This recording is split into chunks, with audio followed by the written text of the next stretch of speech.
अमरनाथ गुफा में हिमलिंग स्थापित होने की पौराणिक कथा। अमरनाथ गुफा में भगवान शिव ने माता पार्वती को अमृत प्रवचन दिए थे, जिसे कबूतरों के जोड़ों ने भी सुन लिया था, जिसे सुनकर वे भी अमर हो गए। कहते हैं कि आज भी वे कबूतर आपको अमरनाथ की गुफा के आसपास नजर आ जाएंगे, हालांकि उनके दर्शन दुर्लभ ही होते हैं। पार्वती जी भगवान सदाशिव से कहती हैं, प्रभु, मैं अमरेश महादेव की कथा सुनना चाहती हूँ। मैं यह भी जानना चाहती हूँ कि महादेव गुफा में स्थित होकर अमरेश क्यों और कैसे कहलाए। सदाशिव भोलेनाथ बोले, देवी, आदिकाल में ब्रह्मा, प्रकृति, स्थावर, पर्वतादि, जंगल, मनुष्य, संसार की उत्पत्ति हुई।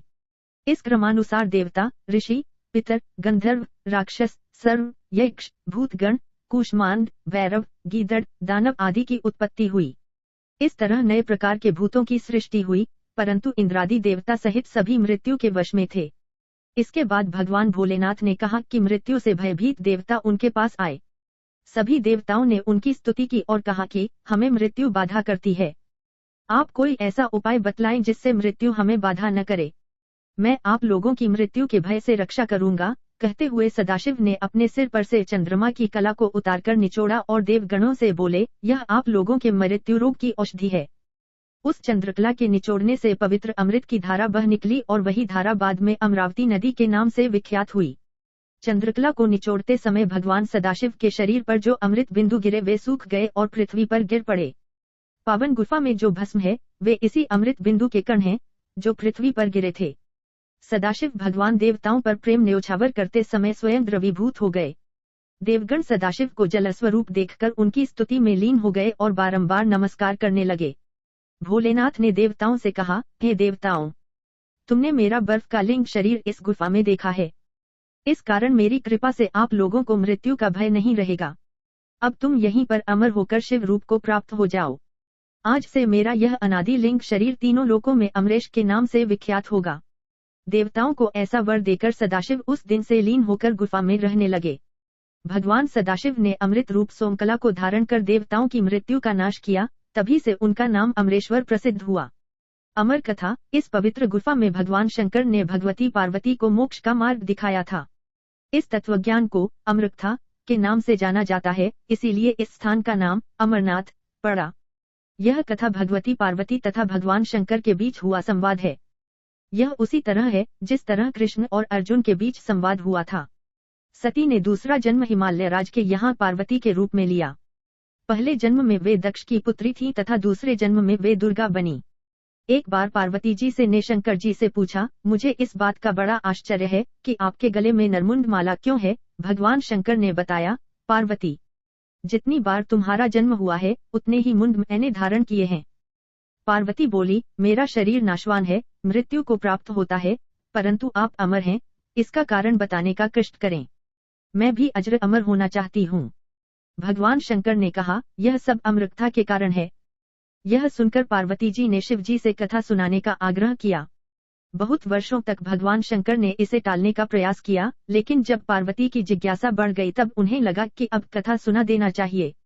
अब सवाल यह था कि अमृता सुनाते वक्त कोई अन्य जीव इस कथा को न सुने, इसीलिए भगवान शंकर 5 तत्वों पृथ्वी, जल, वायु, आकाश और अग्नि का परित्याग करके इन पर्वतमालाओं में पहुंच गए और अमरनाथ गुफा में भगवती पार्वती जी को अमृता सुनाने लगे। धनवाड़ी में उन्होंने अपनी जटा केशों से चंद्रमा को मुक्त किया। शेषनाग नामक झील पर पहुंचकर उन्होंने अपने गले से सर्पों को भी उतार दिया। प्रिय पुत्र श्री गणेश जी को भी उन्होंने महागुंस पर्वत पर छोड़ देने का निश्चय किया। फिर पंचतरणी पहुंचकर शिव जी ने 5 तत्वों का परित्याग किया। सब कुछ छोड़कर अंत में भगवान शिव ने इस अमरनाथ गुफा में प्रवेश किया और पार्वती जी को अमृता सुनाने लगे। शुकदेव, जब भगवान शंकर इस अमृत ज्ञान को भगवती पार्वती को सुना रहे थे तो वहाँ एक शुक, हरा कठफोड़वा या हरी कंठी वाला तोता का बच्चा भी यह ज्ञान सुन रहा था। पार्वती कथा सुनने के बीच बीच में हुंकारा भरती थी। पार्वती जी को कथा सुनते सुनते नींद आ गई और उनकी जगह पर वहां बैठे एक शुक ने हुंकारी भरना प्रारंभ कर दिया। जब भगवान शिव को यह बात ज्ञात हुई तब वे शुक को मारने के लिए दौड़े और उसके पीछे अपना त्रिशूल छोड़ा। शुक जान बचाने के लिए तीनों लोकों में भागता रहा। भागते भागते वह व्यास जी के आश्रम में आया और सूक्ष्म रूप बनाकर उनकी पत्नी वटिका के मुख में घुस गया। वह उनके गर्भ में रह गया। ऐसा कहा जाता है कि ये 12 वर्ष तक गर्भ के बाहर ही नहीं निकले। जब भगवान श्री कृष्ण ने स्वयं आकर इन्हें आश्वासन दिया कि बाहर निकलने पर तुम्हारे ऊपर माया का प्रभाव नहीं पड़ेगा, तभी ये गर्भ से बाहर निकले और व्यास जी के पुत्र कहलाए।